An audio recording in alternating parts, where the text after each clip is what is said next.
Vamos allá. Con la hora N20, la penúltima ya de las 21 que vamos a dar de numérico, en la cual vamos a dar, ya habíamos visto el planteamiento general de cómo se resolvía un problema de valor inicial en la hora anterior, y ahora vamos a ir desglosando un poquito más todas la idiosincrasia que hay por debajo. Entonces, vamos a dar hasta aquí, hasta donde pone, hoy hasta donde pone métodos de Taylor, método de ejecuta, ahí ya no, esto es para mañana, y el punto 9.3 ya de los rombos, o sea, ese ya no será materia de examen. Entonces, ¿de qué se trata en un problema diferencial o problema de Cauchy para una ecuación diferencial ordinaria que vamos a abreviar así, PVI para E2? Ecuaciones diferenciales ordinarias. Pues decíamos el día anterior en la N19 que era importantísimo identificar primero el problema diferencial. La I' de X tenía que ser F de X por I de X. Luego, la X tenía que estar en un intervalo A, B,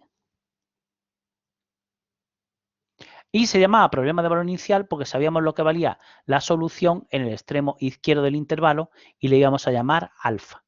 Entonces, que lo importante no era la F mayúscula esta de aquí, era la F minúscula esta, saber identificar esa F.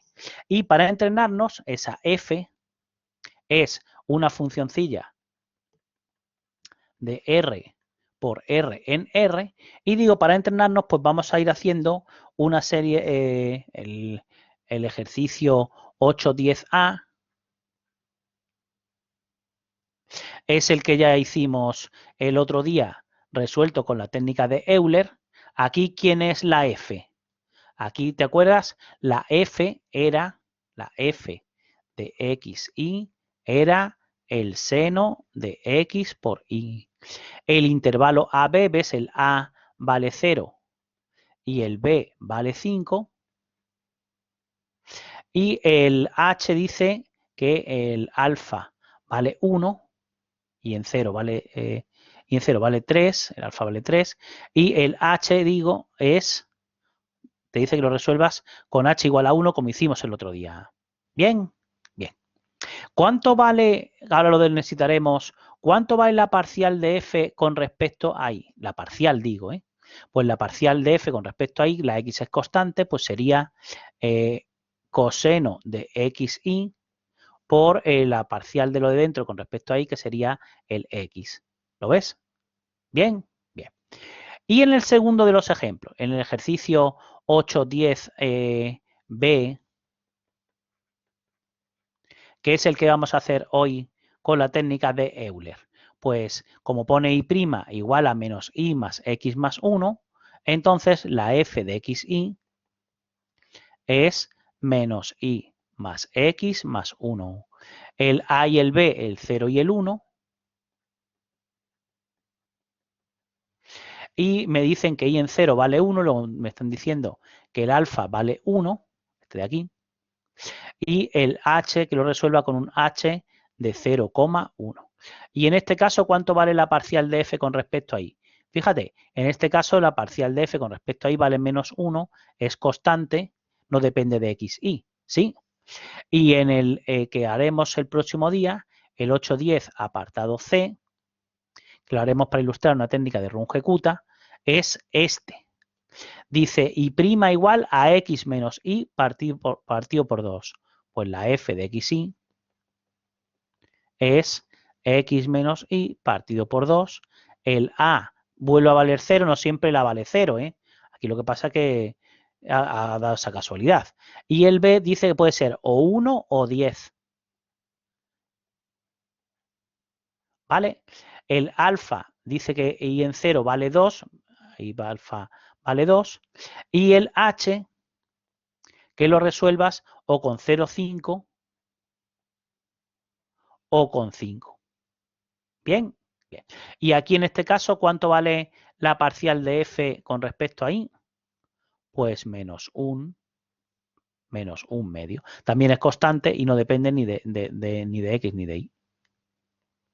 ¿Vale? Bien. Bien. Una vez que hemos hecho esa identificación, ¿qué significa resolver una ecuación diferencial ordinaria? Pues una ecuación diferencial ordinaria, como ecuación diferencial que es, está buscando una funcioncilla que al derivarla me quede el seno de x por y de x, o que verifique esto. Es decir, lo que hago en un problema diferencial es encontrar toda una familia de soluciones que serían tal que estas. Cuando tú te restringes a estar en el intervalo A, B para la variable independiente, para la X, entonces, cuando tú dices que I en A vale alfa, lo que estás haciendo es seleccionando de todas las posibles curvas, seleccionando una de ellas, esta de aquí. ¿Lo ves? Que es lo que hemos hecho en el cuando aquí hemos fijado la constante C sub 1, ¿ves? Toda esta familia de curvas, me he quedado con esta, la que verificaba la condición inicial. ¿Vale?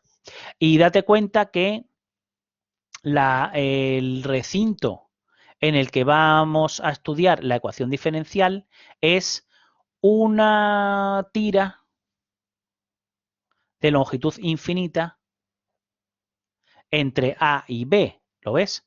Pues este conjunto es lo que vamos a llamar el conjunto D. ¿Te acuerdas el otro día que calculamos en los vectores aleatorios continuos la probabilidad de que x estuviera entre 0 y 0,5? Pues una cosa tal que así. Entonces, este es un conjunto convexo, se dice en matemáticas, porque si unes cualesquiera dos puntos del conjunto, la recta que los une no se sale de ellos. Pero como es el único conjunto que vamos a utilizar, pues lo voy a poner directamente tal que aquí y no comentamos lo de los convexos y ya está. ¿Vale? Vale. Oye, cuando, hay problemas diferenciales que no sean de primer orden, que no aparezca y prima, sino que aparezca y segunda o y tercera. Claro, fíjate, ahí tienes uno. El y segunda menos 2 y prima, el del ejercicio 8.10, apartado D. Es un problema diferencial de orden 2. Entonces, en esos problemas diferenciales, no solo basta con dar lo que vale y en A igual a alfa, hay que dar y en A y prima en A y segunda en A, hay que dar tantas condiciones como orden tenga la ecuación diferencial. Si es de segundo orden, pues doy alfa sub 0 y alfa sub 1. ¿Vale? ¿Y eso es extraño en el mundo de las telecomunicaciones? Pues mira lo que dice el ejercicio 8.11. Un circuito RLC conectado a una fuente de alterna con voltaje VDT y que escriban la ecuación diferencial correspondiente. Entonces, ese ejercicio 8.11 lo tienes ahí donde los problemas de motivación, el ejercicio 8.11, y también lo tienes desarrollado en la 106A del Guerrero 03, toda esa parte de ahí arriba.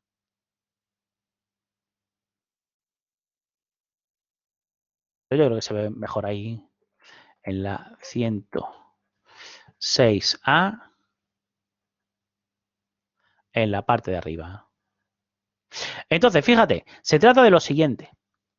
Tienes, suponte que las componentes del circuito están conectadas en serie, pues sabes que la intensidad que recorre la única malla es la misma para todas las componentes y que el voltaje de la fuente es la suma de lo que cae en la resistencia, que conoce la ley de Ohm, R por I de R, por lo que cae en la bobina y por lo que cae en el condensador, que también conoces cuánto valen los distintos voltajes. Pero en el caso de que esté en paralelo, es la intensidad la que se va por R, por L y por C y todas las componentes están sometidas al mismo voltaje. ¿Sí? ¿Todos de acuerdo? Entonces, claro, cuando el circuito está en paralelo, se impone que la intensidad sea la suma de cada una de estas tres intensidades y derivas para quitarte del medio esta integral, te queda una ecuación I' de f de t y de t. ¿Lo ves? Una ecuación diferencial en la intensidad de primer orden. Pero si el circuito está en serie, entonces, como tienes que poner que la V sea la suma de los voltajes y te tienes que quitar esta integral del medio, pues al derivar V' te queda y segunda de t, ¿lo ves? Entonces va a ser una ecuación diferencial de segundo orden en la intensidad. Y si no hubiera condensador, entonces al poner que V de T es la suma de estos dos voltajes de V de R más V de L, entonces me queda una ecuación diferencial de primer orden en la intensidad. Todas ellas con condición de circuito abierto. Me refiero que la intensidad en el instante cero sería cero. Claro, en este caso, en el circuito, la ecuación diferencial de orden 2, necesitaría también saber cuánto vale I' en cero. Esto quiere decir que en el instante inicial el interruptor está abierto y hay 0 amperios de intensidad. ¿Vale? Que hay ecuaciones diferenciales de segundo orden y de orden 3 o de orden 4 y veremos cómo modelarlas como sistemas de ecuaciones diferenciales de orden 1 y las resolveremos en las prácticas. Pero vamos a continuar analizando. ¿Hasta ahí va bien? ¿Sí? Bien. ¿Te acuerdas que en la hora N04, en cuanto dimos la primera hora de ecuaciones no lineales, dijimos lo que era una aplicación G lipschitziana en una sola variable? Pues ahora va a haber funciones F lipschitzianas en la segunda variable o incluso de 3 variables que sea lipschitziana en la segunda variable. ¿Y cuándo es lipschitziana? Pues cuando fijadas las otras, este en valor absoluto es menor o igual que L por la diferencia de I sub 1 menos I sub 2. ¿Lo ves? La definición esperada. Claro, pasa con lo que pasaba en ecuaciones lineales. Tenemos que encontrar algo que implique que es lipschitziana y que sea fácilmente comprobable. Pues si no, no vamos a tirar tampoco del teorema de Weierstrass y utilizaremos nada más que el teorema este que dice que si la F está definida en el conjunto D y además existe una constante el que acota a la parcial sea quien sea X e Y, entonces es lipschitziana en la segunda variable de constante L. Ejemplo, esta que teníamos, la parcial de F con respecto a Y en valor absoluto está acotada por 1, pues esta es lipschitziana. Esta F es lipschitziana de constante 1. Y esta, la del ejercicio 8.10 apartado C, pues es lipschitziana de constante 1 medio, porque la parcial de F con respecto a Y está acotada por 1 medio. Y la primera, pues tendríamos que jugar con la X y con la Y a ver si somos capaces de acotar esto en valor absoluto para poder encontrar la L que no dependa ni de X ni de Y. ¿Bien? Bien. Pues esa lipschitzianidad de la F va a ser importante porque dice el teorema de existencia y unicidad. Si la F es continua y lipschitziana en la segunda variable, entonces tiene garantizada que hay solución única, existe solución y además única, y además el problema es estable. Fíjate que el teorema las condiciones son las mismas, ¿lo ves? Entonces vamos a suponer en todo el tema que la F es continua y lipschitziana en la segunda variable. ¿Vale? Y claro, que el problema es estable, ¿qué quiere decir? Porque si hay dificultades numéricas, ya dijimos en la hora N06, en N03, que la culpa la podía tener o el método o el problema. Pues aquí lo que estamos diciendo es que en las condiciones de existencia y unicidad de la solución, el problema no tiene la culpa, el problema es estable. Si tiene la culpa alguien es el método. ¿Y quién es el método? Ya lo dijimos el otro día. La recurrencia que te permite calcular los W sub I. ¿Bien? ¿Sí? ¿Hasta ahí sí? Perfecto. ¿Qué es el error de truncamiento local? Pues fíjate, es cuando tú pasas de un paso al siguiente, del otro día calculamos, ¿no? Desde el W0 calculamos el W1, luego con el W1 el W2, del W2 al W3, pues el error que cometes de un paso al siguiente, suponiendo que no has cometido errores hasta llegar al paso yésimo, pues ese error de truncamiento se llama error de truncamiento local y va a ser lo que desprecias al obtener el método dividido por h. Ahora lo vamos a ver. Y claro, el error de truncamiento local funciona igual que en derivación numérica, funciona tal que así. En términos de h, el error de truncamiento local viene así. Lo vamos a denotar con tau sub i más 1, error de truncamiento local. También está el error de truncamiento global, entonces H, que lo que es la diferencia, es un error de truncamiento, entre la diferencia entre el valor auténtico, el I de X sub I, y la aproximación, el W sub I.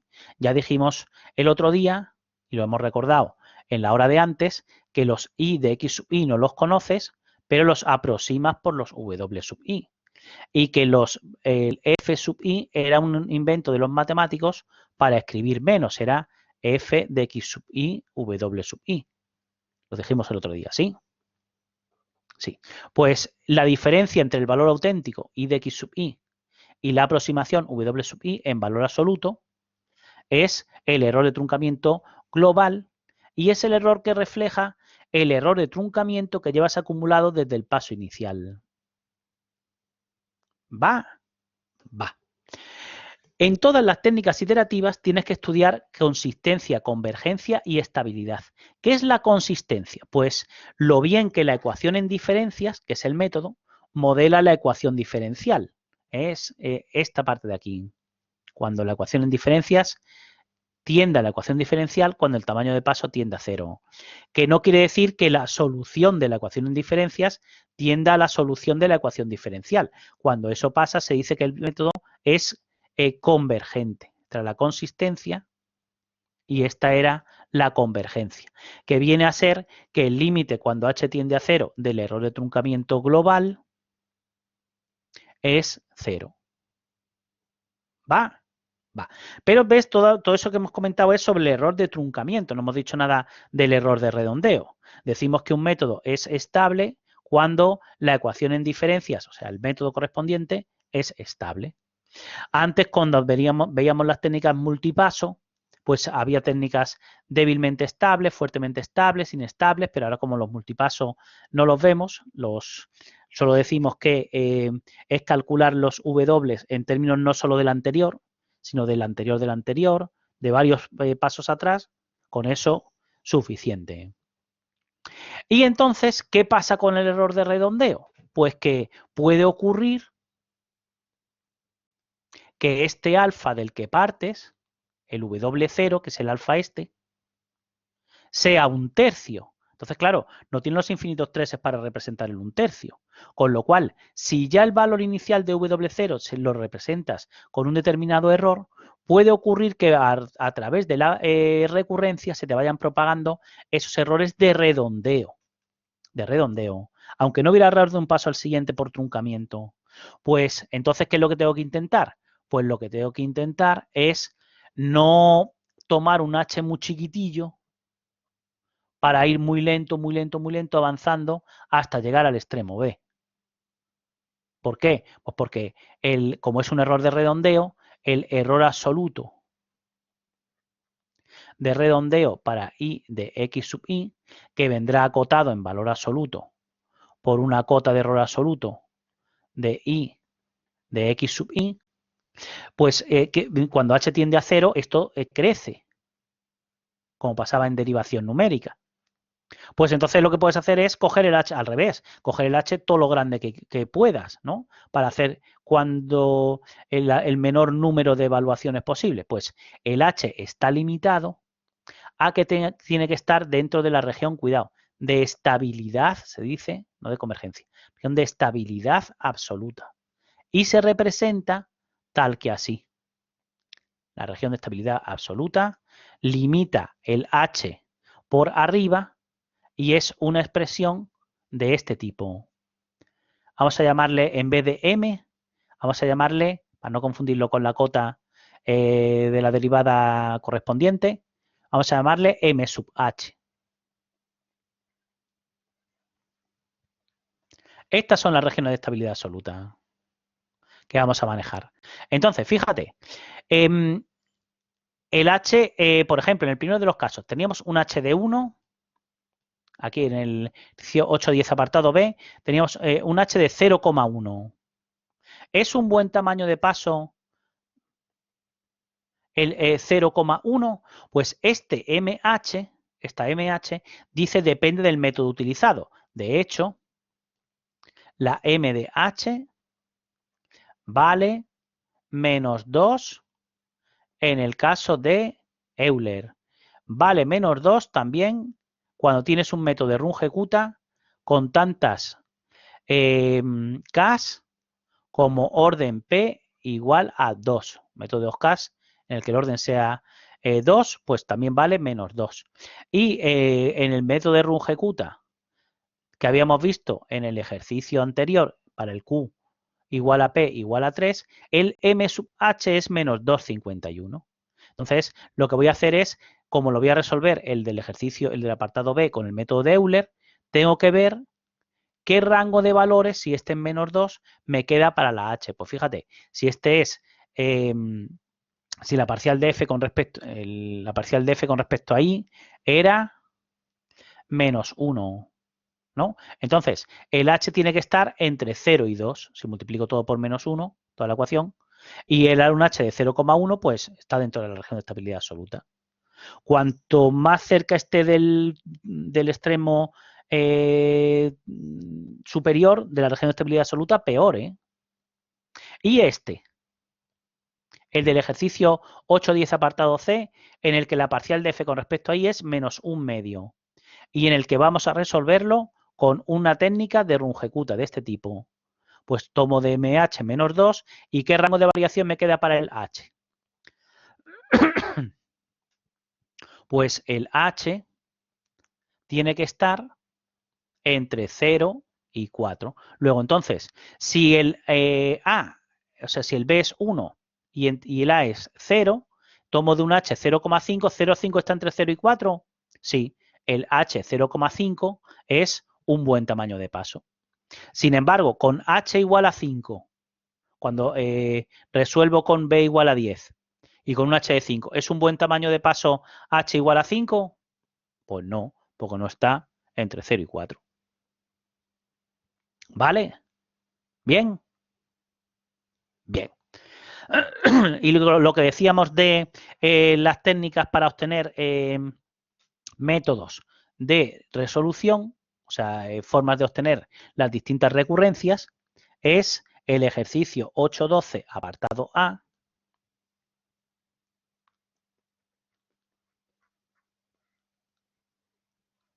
que tienes en la parte del medio de la 107A.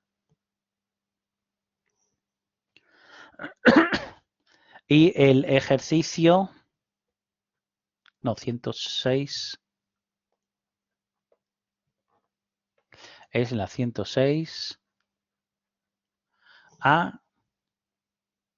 abajo.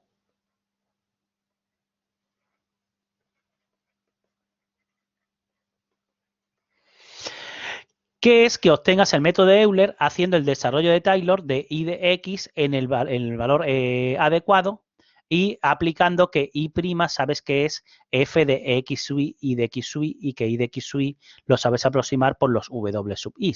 Entonces, en la técnica de Euler, hago el desarrollo de Taylor, tal como lo tienes, digo, en la 106A, en la parte de abajo, ahí, y me paro en el término, en el desarrollo de orden 1 y el término de error lo pongo ya en el de orden 2. Entonces, los nodos son X espaciados. ¿Y de X sub I más 1 lo conoces? No, pero conocemos su aproximación W sub I más 1, que sería este.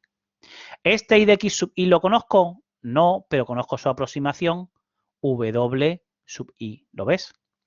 Más X sub I más 1 menos X sub I es H, que multiplica, partido por 1 factorial, que multiplica a I'. Y como I' en X sub I veíamos el otro día que lo aproximamos por los F sub I, pues este lo aproximo por F sub I. ¿Te das cuenta? ¿Sí? ¿Y aquí qué me queda? Pues me queda más H al cuadrado partido por 2 factorial y por I segunda en chi. ¿Lo ves? Pues esto es el método. Y hemos dicho, lo que despreciamos, esta parte de aquí, dividido por h es el error de truncamiento local. O dicho de otra forma, que esto es h por tau sub i más 1. Con lo cual, el tau sub i más 1 es todo esto dividido por h. Tau sub i más 1 es h partido por 2 factorial por la i segunda en chi. Como esto es O de h, es decir, cuando acote en valor absoluto la derivada esta será un numerillo dividido por 2 factorial será un numerillo multiplicado por h. Pues si el error de truncamiento local es O de h elevado a p, en este caso con p igual a 1, el método es de orden p.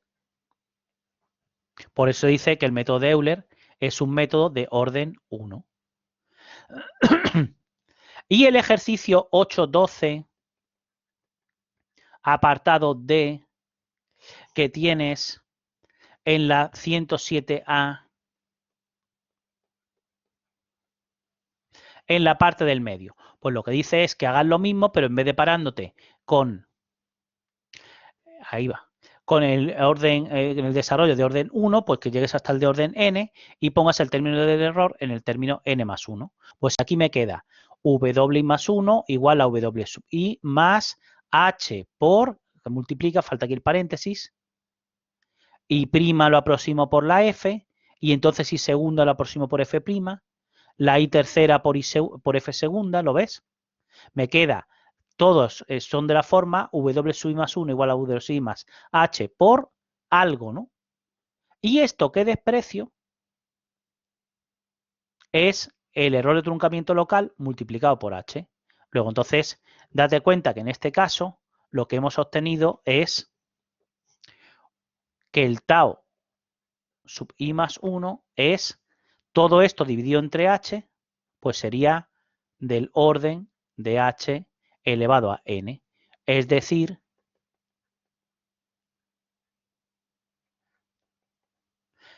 el orden del método es p,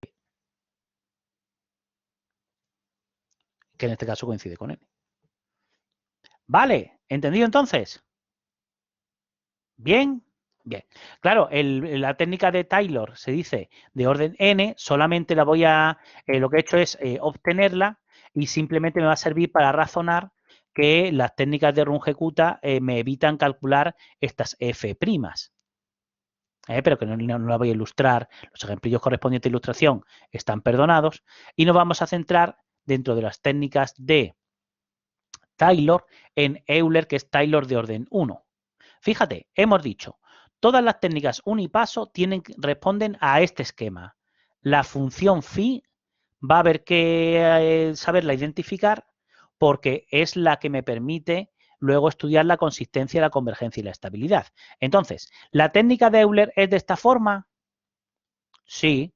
¿Cuánto vale la phi de x sub i, w sub i, h? Pues vale f sub i, o sea, f de x sub i, w sub i. ¿Lo ves? Que esta es esta. Y en la técnica de Taylor, ¿es de la forma w sub i más 1 igual a w sub i más h por algo? Sí, el algo, el phi, la función phi esa, es todo esto. Sería todo esto de aquí. ¿Vale? Y el error de truncamiento local, hemos dicho que si el error de truncamiento local es O de HP, el método se llama de orden P. Y normalmente las técnicas que utilizaremos calculando a mano son técnicas de tamaño de paso fijo. El H no cambia. Pero habrá técnicas adaptativas que manejaremos en las prácticas como O de 4.5 y O de 2.3, en las cuales se hará una adaptación del tamaño de paso. Con un H más chiquitillo cuando cambie más bruscamente la solución y con un H más grande cuando la solución cambie más suavemente. ¿Bien? ¿Sí? Pues nada, vamos entonces a hacer el ejemplillo numérico de la técnica de Euler, en la cual hemos dicho el MH, ¿lo ves? De la región de estabilidad absoluta, para no confundirlo con la cota máxima del valor absoluto de la derivada segunda. Este le llamo m y a este le llamo m sub h. ¿Bien? Bien. La técnica de Euler, hemos dicho el error de truncamiento local es h por la cota de esta derivada segunda, le vamos a llamar m partido por 2 factorial, e incluso te dan una expresión para el error de truncamiento global, que sería esa que tienes ahí, donde la L es la constante de Lipschitz, que ya hemos visto que en el ejemplillo que íbamos a hacer valía 1. La cota de la derivada segunda, ahora veremos cómo acotarlo. L, que ya sabemos lo que es E elevado, X sub I es el nodo iésimo y la A es el extremo izquierdo del intervalo de integración. ¿Vale? Venga, pues vamos al ejemplillo, que dice, el ejercicio es el 8.12, el apartado A ya lo hemos hecho, el apartado B era aplicar el método de Euler al ejercicio 8.10A. Esto lo hicimos el otro día. Pues ahora vamos al ejercicio 8.10B. El del otro día era una aritmética de 4 dígitos, pues hoy una aritmética de 5 dígitos. Y el apartado C, que acoten los errores de truncamiento local y global, previo cálculo de su solución analítica. Pues venga, vamos allá. El B2 y el C.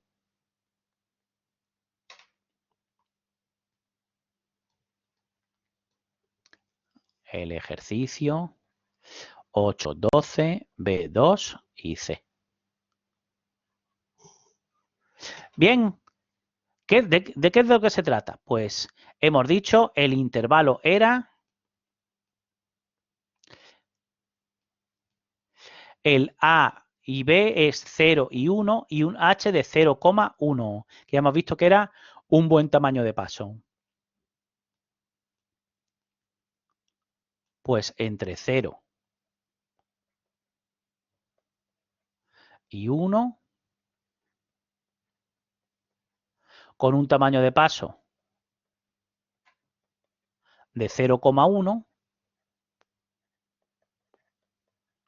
este es el alfa inicial, el W sub 0, que me han dicho que es 1.0000, y ahora voy a calcular con la técnica de Euler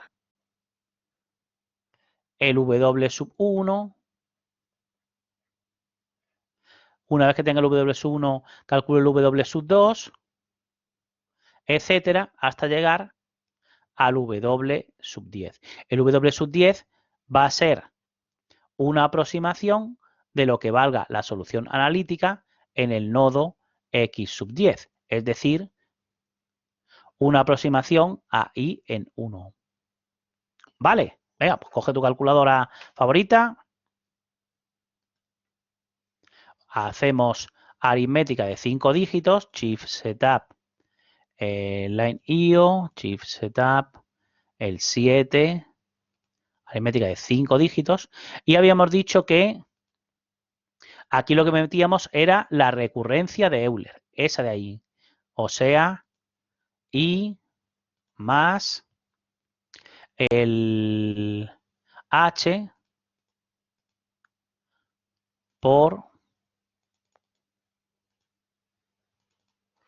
la función f, que era, hemos dicho, menos i más x más 1. Si la pones así, menos i más x más 1, y le das a cal, primero te va a pedir la i y luego la x. Entonces vamos a ponerla, aparte de poner el i más inicial al final,